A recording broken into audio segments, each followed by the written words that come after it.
Hello everyone, my name is Sheenam Arey and I'm going to teach you chemistry today. So before I start with the topic, let me introduce myself. So I have done my graduation from GNDU Amritsar. Then I have done my MSc in pharmaceutical chemistry from Banasthali and then followed by my BA.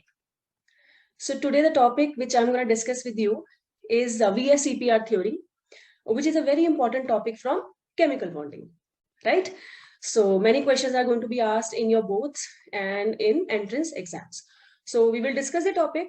I will tell you all the postulates and all the important points of this theory. And this will be followed by some questions, right? So are you ready for the topic then? So as I'm telling you, topic is VSEPR theory, which has a full form, valence shell electron pair repulsion theory. So valence shell electron pair repulsion theory, as the name suggests, we are going to talk about the electron pairs here. So we'll have one central atom. Okay, I'm just taking a simple example of CH4, methane. So CH4 has carbon in the center. Okay, so carbon will be your central atom. So you will see how many electron pairs are present around that carbon. Okay, those electron pairs, they can be bond pairs and some of them can be lone pairs as well. Okay, so this theory tells us how those electron pairs are going to arrange themselves around the central atom. Okay, so let us just begin with the topic then. So this theory provides a simple procedure to predict the shapes of the covalent molecules. So the very first thing which should come in your mind is that whenever you talk about VSEPR theory, it is applied to covalent molecules. Okay, we will not talk about ionic compounds, only covalent compounds. So Sidgwick and Powell in the year 1940 proposed a simple theory based on the repulsive interactions of the electron pairs in the valence shell of the atoms. Okay, so how many electrons are present? How many electron pairs are present? Accordingly, Sidgwick and Powell, they gave us this theory, and it was further developed and redefined by Nyholm and Gillespie in the year 1957. The theory is based upon the fact that in a polyatomic molecule, the direction of bonds around the central atom depends on the total number of electron pairs in the shell. Okay, so how many electrons are there? They will arrange themselves. You will get a shape, right? I hope it is clear. Moving on to the next one. So main postulates. The shape of the molecule depends upon the number of valence shell electron pairs, bonded or non-bonded, around the central atom. Okay, pairs of electrons in the valence shell repel one another since their electron clouds are negatively charged. So since we have electron pairs in all like around the central atom, so they will repel each other. Okay, they'll try to attain maximum distance from each other. Okay, in doing so, they will get one shape. Okay, so that depends on whether we have all bond pairs or we have lone pairs also present over there.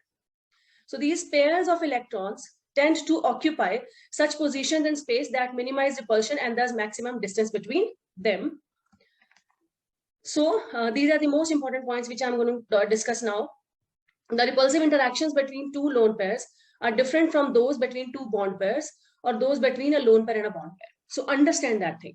Okay, we will never get a molecule in which just lone pairs are present. Okay, but we can get a molecule in which all of them are bond pairs. Just simple example before I proceed with this. Like if you have, since I was discussing CH4 with you, so I'm just proceeding with CH4 only. So you know that you have carbon in the center, then you have hydrogen here on all sides, right? So if I ask you how many electron pairs, you will say 4, because all of them are electron pairs. So you will say 4 electron pairs we have. Each bond is composed of 2 electrons. But then I will say these are 4 electron pairs. I can also say all of them are bond pairs. I hope you agree with me, right? So I'm going to take another example in which again I have 4 electron pairs. So let us talk about water here. Water, oxygen is in the center. Okay, then we have one hydrogen here and one hydrogen here. Understand one thing. How do we get to know how many electron pairs we have? So we know that oxygen is the central atom because it is it is one atom, and hydrogen, there are 2 atoms. So oxygen is in the center. Now how many valence electrons do we have? 6. It belongs to group 16. So out of those 6 electrons which are present in the valence shell, two are involved in the bonding. One with this hydrogen and the other one with this hydrogen. So that clearly shows us that now out of those 6 electrons, 2 are involved in bonding. That means I have 2 lone pairs present over here on this oxygen. So again, I have 4 electron pairs, but all of them are not bond pairs. How many bond pairs do we have here? 2 bond pairs and 2 lone pairs. Right? So why am I discussing this with you? Because the shape of this molecule and the shape of this molecule, it will be different. The reason being, the force of repulsion between, look here, force of repulsion between lone pair is more than lone pair bond pair, which is more than bond pair, right? So we can say force of repulsion is decreasing this way. So here between this oxygen and oxygen, we have 2 lone pairs. This lone pair, these 2 lone pairs will repel to the maximum extent. Then less than that will be lone pair and bond pair between this and this, these 2, and then least will be between bond pair and bond pair. So this is a very important point. They ask questions many a time in entrance exam. So shapes of the molecules depend upon repulsions between bond pairs and lone pair of electrons. The double bond is in need of more space as compared to the single bond. The repulsion order in relation to the bonds is as follows. So double bond repulsion will be maximum. Then will be double bond, single bond repulsion. And the least will be single bond repulsion. So in theory exam, like in school board exam, they can ask you about postulates of VSEPR theory 3-mark question. Okay. So whenever this question is asked, that is postulates of VSEPR theory, they will be asking you this question in 3 marks. So I hope these particular points are clear to you. If there is anything you want to ask, you can ask here. Okay. So next is, the valence shell is taken as a sphere with the electron pairs localizing on the spherical surface at maximum distance from one another. So if you have, understand that, if you have all of them as bond pairs, then your geometry will be called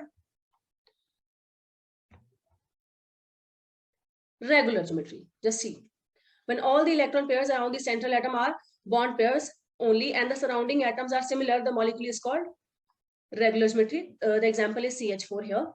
And when the lone pairs are also present, it can be 1 lone pair, it can be 2 lone pair.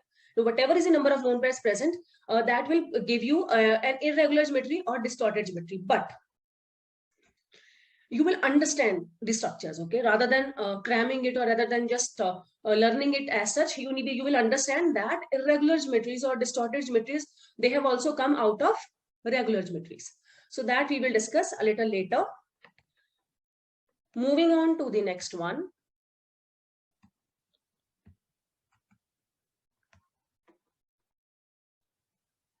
Yes, a multiple bond is treated as if it's a single electron pair. Like, what is the meaning of this? Basically, when we have HCHO, that is methanol we are talking about, or formaldehyde. When you have this molecule, you will consider them to be 3 electron pairs. So because these bonds cannot be separated. So when we have a double bond, this carbon double bond oxygen, you cannot separate them as single bond. Okay. So that is what they're talking about, that we will consider them as 3 bonds only, right? So the bond pairs around the central, around the carbon atom are counted as 3, 2 bond pairs for 2 CH bonds and 1 bond pair for carbon double bond oxygen. Okay, we will apply this mostly in case of anions. That we are going to discuss a little later. So what do we have next? So next, we will be talking about, again, the same thing, when we have all bond pairs and those cases in which we have 1 or more lone pairs present. So let us discuss that now. Okay. So here, what do we have? So we have a number of electron pairs on this side, and then the arrangement of electron pairs, and then we have examples, right? So molecules in which the central atom has no lone pair. So I am not even talking about distorted geometries right now. We don't have any lone pair, just the regular ones.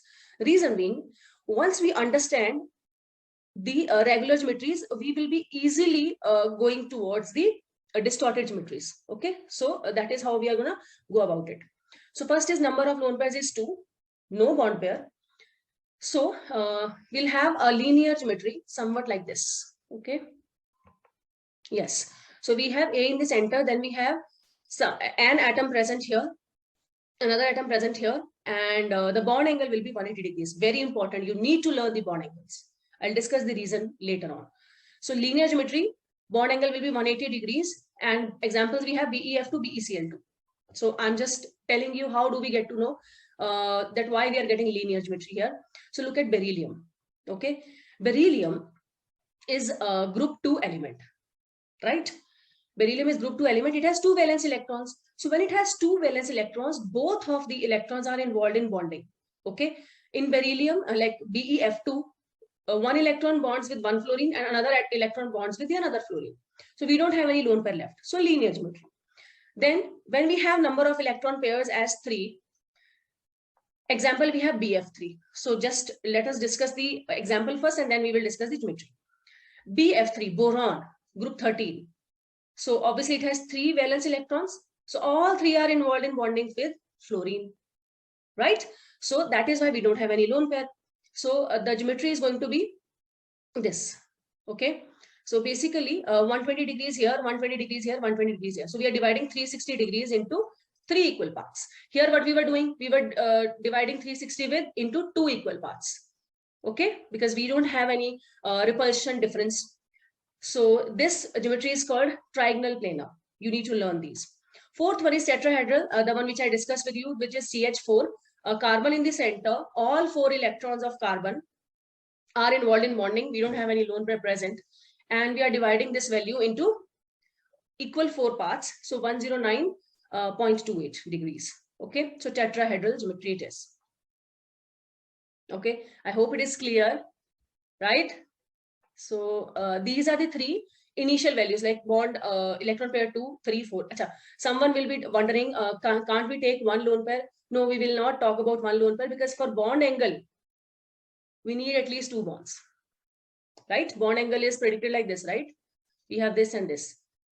But if you have only one bond, you will not be able to find out the bond angle, right? So we'll start with 2 electron pairs. That means 2 bonds. Let's move on to next one. Okay, now this one is 5 electron pairs. This is something which is very important. You will be studying it in a P block as well.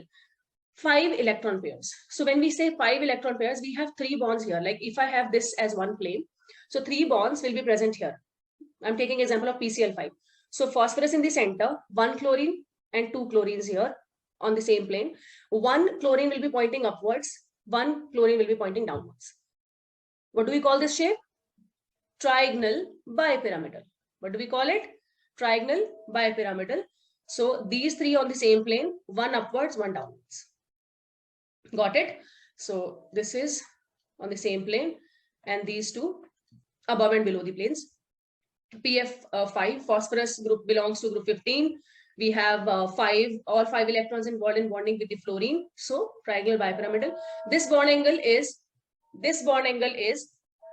90 degrees and the bond angles on the same plane are 120, just like trigonal planar geometry. Okay, that is the same value. That is the same bond angle value. Now what we have over here, again the bond angles they have discussed. Okay, in this arrangement, 3 of the bond pairs lie in the same plane, that is 120 degrees. These are known as equatorial pairs. The other 2 bond pairs lie at the right angle to the plane of equatorial pairs, which is 90 degrees. These are known as axial pairs, right? So this is about regular geometry here. Now let us talk about 1 or 2 questions based on this. So we have, according to VSEPR, so this particular question is based on postulates. So according to VSEPR theory, the shape of the molecule depends upon the bonded electron pairs. Pairs of electrons attract each other in valence shells. The pairs of electrons tend to occupy such positions that minimizes the repulsion. The pairs of electrons tend to occupy such positions that minimizes distance from each other. So correct option will be option C. They tend to be away from each other. So when they become away from each other, that means they are trying to minimize the repulsion. So this point we are getting out of the postulates which we have already discussed. Moving on to the next one. Okay, discuss the shapes of the following according to VSEPR theory. So BeCl2, beryllium is in the center. Okay, so beryllium is in the center, 2 electrons, and both the electrons are involved in bonding with Cl2. So linear shape, right? All bond pairs. SiCl4. Silicon belongs to group 14, 4 electrons. All 4 valence electrons are involved in bonding with chlorines. So we have tetrahedral shape. Can you see this here? Tetrahedral. Then we have AsF5. Arsenic also belongs to group 15, just like a P. Okay. So this also belongs to group 15. So we have 5 electrons, all 5 are involved in bonding. So what do we have here? We have trigonal bipyramidal geometry. Okay. This is something which is H2S, just like water. Okay. H2S and water, they have similar shapes. So we have sulfur, which has 6 electrons in the valence shell. 2 are involved in the bond formation with the hydrogens. We have 2 lone pairs. So this will give it a bent shape because we have lone pairs present, right? That we can discuss in the next class, how we are involving lone pairs with the bond pairs, right? Which is going to give us distorted geometries. So then, now there are some questions which you can do in homework. This, you can just take a picture of this so that you can solve these questions at home, and then we can discuss them. Please ask me anything if you want to ask, if there is anything that you want to ask. Okay, then let's meet in the next class. That's all for today. Thank you so much. Have a nice day.